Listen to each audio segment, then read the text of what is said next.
ICC তাদের one day bowling ranking update করেছে। তো এই বোলিং র্যাঙ্কিং আপডেটের 13 জনের মধ্যে বাংলাদেশের রয়েছে মোস্তাফিজুর রহমান, মেহেদী হাসান মিরাজ এবং সাকিব আল হাসান। আজকের এই ভিডিওটিতে আমি আপনাদের 13 জন ওয়ানডে বোলিং র্যাঙ্কিংয়ের লিস্ট দেখাবো, তো কে কত নম্বর স্থানে অবস্থান করছে। তো বন্ধুরা চলুন দেখে আসি। তো ভিডিওটি শুরু করার আগে একটাই রিকোয়েস্ট, ভিডিওটি ন্যূনতম ভালো লেগে থাকলে অবশ্যই বন্ধুরা ভিডিওটিতে একটি লাইক দিয়ে চ্যানেলটি সাবস্ক্রাইব করে দিবেন এবং আপনার মূল্যবান মতামতটি কমেন্ট বক্সে জানিয়ে দেবেন।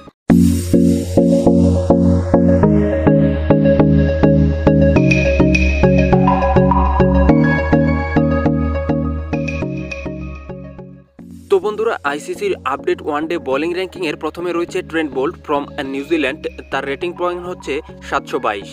2 নম্বরে অবস্থান করছে মুজিবুর রহমান ফ্রম আফগানিস্তান, তার রেটিং পয়েন্ট হচ্ছে 708। 3 নম্বরে অবস্থান করছে জাসপ্রীত বুমরা ফ্রম ইন্ডিয়া, তার পয়েন্ট হচ্ছে 700। এরপরে অবস্থান করছে 4 নম্বরে মেহেদী হাসান মিরাজ ফ্রম বাংলাদেশ, তার রেটিং পয়েন্ট হচ্ছে 694। এরপরে অবস্থান করছে 5 নম্বরে ক্রিস ওয়াক্স ফ্রম ইংল্যান্ড, তার রেটিং পয়েন্ট হচ্ছে 675।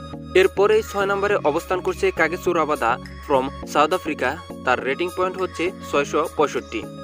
7 নম্বরে অবস্থান করছে জশ হ্যাজিলউড ফ্রম অস্ট্রেলিয়া, তার রেটিং পয়েন্ট হচ্ছে 660। এরপরে অবস্থান করছে 8 নম্বরে মুস্তাফিজুর রহমান ফ্রম বাংলাদেশ, তার রেটিং পয়েন্ট হচ্ছে 658।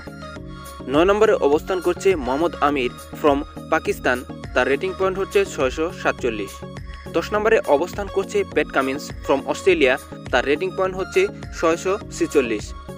11 নম্বরে অবস্থান করছে ম্যাথ হেনরি ফ্রম নিউজিল্যান্ড, তার রেটিং পয়েন্ট হচ্ছে 641। 12 নম্বরে অবস্থান করছে জরফা আর্চার ফ্রম ইংল্যান্ড, তার রেটিং পয়েন্ট হচ্ছে 637। এবং 13 নম্বরে অবস্থান করছে সাকিব আল হাসান ফ্রম বাংলাদেশ, তার রেটিং পয়েন্ট হচ্ছে 629। তো বন্ধুরা এই ছিল ওয়ানডে বোলিং র্যাঙ্কিংয়ের 13 জন প্লেয়ার।